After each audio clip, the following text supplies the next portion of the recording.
but I didn't choose Peggy Lee's fever because I think I'm hot. I'm going to give you all fever. But I just thought it was a fun way to get together these two ideas of health and swank and sensuality. When you bring those two things together, you get something that's really quite catchy. And I think that kind of is the tagline that we use for that when it comes to engaging people in conversation about their health is talk health to me, baby. And that's what we're going to talk about. Ladies and gentlemen, this is our competition, and she is smoking hot. This was an ad, I don't know if any of you remember it, for Hardee's. When you're in the business of trying to get people to make healthier decisions, and you see something like this, it's just, it hurts. Not only are we dealing with the consumer, consumer marketing's amazing production values and bacon double cheeseburgers, but then they had to go and throw in Padma Lakshmi. Thanks. Thanks a lot. But it's not just sex and sensuality that we're trying to compete with in health engagement. It's also just attention. It's mind share. About 2 years ago, we at Eliza Corporation were on the edges of our seats about health reform. What's going to happen? A lot of our clients are big health plans. They knew that this could really change their worlds in some pretty significant ways, and therefore it changed our world. So we were all, what's going on? What do you think is going to happen? We're checking the news every day. What's happening? Has health reform happened? Meanwhile, you look at the Twitter stream from that same period, it's like nobody cares about health reform, even though they're going to, most of them will have to care about health reform in the near future. It's South by Southwest time. That's what people are caring about. So I just use this as an example of, all those, how do you get mind share? And I think we've heard the same story from a lot of folks in the past couple of days, and that makes it true. Thank you, that Bedsider, thank you. That was a great tee up. We're big fans of Bedsider at Eliza. And wow, vaginitis 2 times in a day. But when we saw this a couple years ago, we were like, that's, Bedsider is doing it right. They're taking a different kind of approach to these health engagement messages. They're finding the right tone of voice for their audience. They're not trying to use words like vaginitis when that word doesn't belong. And they're meeting people where they are in life, which is a big tenet that we use at Eliza Corporation also. So let me tell you a little bit where people are in life. I work for Eliza Corporation. That's my day job and occasionally night job. And we've been around for about 13 years, and we've got an amazing technology stack that lets us reach out on behalf of our clients, who are usually large health insurers, large employers, and talk to their members and their patients. So we're doing this in an automated way, which means that we are calling you in your home at dinner, unannounced, and asking you to talk to a computer about colorectal cancer screenings for 10 minutes. Who wouldn't want to do that, right? Everyone's knee-jerk reaction, mine included, is like, no way, I'm doing this. I don't want to talk to a computer. I don't know you. You don't know me. So we kind of, at Eliza, we take that as our mission to use all the tricks and techniques that we have available to us, and that includes a lot of data, which we can go into later, about what works, what turns people on, and what turns people off. And the beauty of making an automated call into someone's house is that we hear instantly, in an extremely colorful language, what works and what doesn't. We often are told to F off. And we use that information. That's actually really valuable. Not only we do drive behavior, and that's why we've been around and been able to celebrate our 13 years. But those scars are useful learnings too. And we've had over 500 million conversations with people at this point in all age groups, all sociodemographics. And we use what we've learned in these interactions to make sure that what we're doing is the most relevant and interesting and engaging experience, because we have a really tough uphill climb. So I'm going to go through a couple examples. Just remember, so I'm going to give you a couple examples. These are all from Eliza's call-based programs. That's our bread and butter business, is making automated calls. We've also do associated text and email and all of that kind of stuff.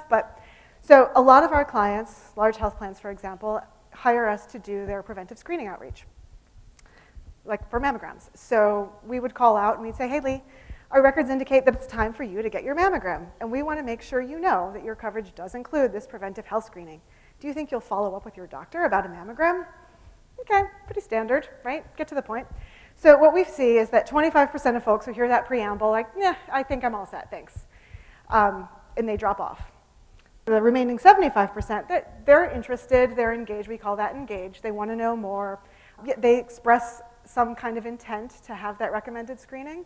And then based on that, the call continues, and it's an interactive call, even though it is a computer. There's no press 1 or anything like that. And we get, we offer support and education, and if somebody said that they intend to get that, we take that moment to say, that's great, actually, we're gonna transfer you right now to the scheduling line, and we can make that appointment happen right now. We circle back with claims, and we see that this stuff does work, like I said. We've got some good success. But it's kind of dry. So we've got some clients who let us try some different approaches. And this is one of our clients who let us change that introduction with something like this. Hey, Leigh, believe it or not, there's a mammography machine out there that really misses you. You don't call, you don't write. We think now's the time to get back in touch. After all, it has your best interests at heart. So do you think you're going to visit soon? And what we see here when we compare that old language, which we looked at before, to this new language is, I think it's just, is it intrigue? People stay on for that what's going to happen next? The drop-off rate that we saw at 25% when we were a little more direct, people are like, I wonder what's going to happen next. Sure, bring it on. What will happen next? And then as you can see, that also drives higher intent rates also. So just fun to kind of play around with how that works. We do the same kind of thing for chronic condition management for folks who have outreach around heart health. On the left, we've got a pretty standard introduction. Hey, we'd like to share some important information about heart health. Pretty impressive, even to me, actually, is 65% are like, okay, yeah, I'll hear more. And then, again, like with the mammogram call, we go on to share education and support and drive to resources and all of that good stuff. When we try, these are people living with a chronic condition, so it's very likely that they would have heard some of this information before. So we've tried approaches where we just try to be a little bit more authentic in our approach and say, hey, we know you've heard the same things over and over again, but bear with us. There might be something interesting that you could learn. Are you interested? And that bumps up our engagement rate. People who are saying, yep, okay, bring it on. And then for some of our clients who are willing to try, we'll call and you'll just hear the thump of a heart for a couple seconds. And then we break in with, like, Leigh, this is your heart calling. Would you flirt with me a little? Take me dancing, take me for a walk. I need you to love me so that I can love you back. And as you can see, when we use that kind of approach, that I don't know if it's shock and awe or whatever it is, we hear a lot of giggles on the line. That drives up the engagement rate 31% over something that's a little bit more staid. So what about these guys? We call these the young and ostensibly healthy, although that particular move looks like it might not end well. As you can imagine, Eliza's approach is really effective, particularly with more mature populations. These are people who are more often, well, we have more reason to talk to them. They're on more prescriptions. They have more conditions. They're also more available. They're at home more often. They pick up the phone or they're on their cell. They're like, yeah, I can take the time. So we do really well engaging with those older folks. But it's these younger folks that is, the challenge is in how do you break through, how do you create a hook that can get some of these people who are jaded, like many of us, I'm sure, into engaging in these conversations. And what we found is that we do a lot of analysis on all these populations, on how they respond to certain approaches and asks.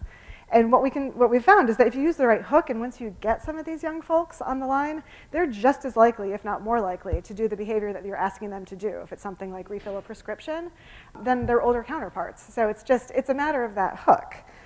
And if we think back to that health reform for a minute, I think the reason why this demographic, it's important for the work you guys are doing at Bedsider, of course, it's important to our clients, our health plans, because they need to, with health reform, they need to become more competitive. They need to have a more consumer brand. They need to build loyalty that they just haven't had to really think about. Most young people, if they are insured, they got to take out the card to tell you who their insurer is. They don't have that relationship. And so Eliza works with them to try and build that brand loyalty and retention. And one of the ways that we do that is through a technique we call the flirty little teaser. And we describe it as an outreach that doesn't ask the person to do anything. It's not, hey, you owe us money. It's, hey, you missed your appointment. It's not, you need this, you need that. It's just a simple little thing that reaches out and tries to create a moment of joy in somebody's life. So we do these by segment, by population type. So for young men, we would call out and we just said something like this. Hey, we thought we'd sing you a little song to brighten your day. Beans, beans, they're good for your heart. The more you eat, the more you help your heart. What did you think we were going to say? So we hear all kinds of reactions on the back end, but what we love to hear is the giggle. We hear the, you have to hear this. You'll never believe this. This was my health plan. They sent me this really weird call. And we actually had an independent research firm do some follow-up research to guys who had gotten that call, just to see like, what did you think? I mean, we heard your reaction in real time, but did you remember it? And as you can see, most guys remembered it. They were open to it.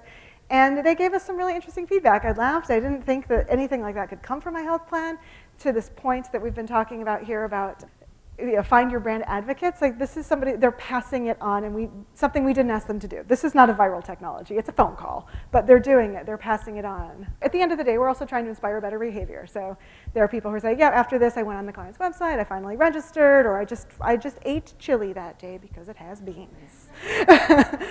So that brings me to Seduce Health. That's seducehealth.org. And I'm sure that we've been doing this kind of approach to communications for 13 years now. We found a lot of kindred spirits, a lot of folks who believe that there's another and better way to engage people in conversations about their health.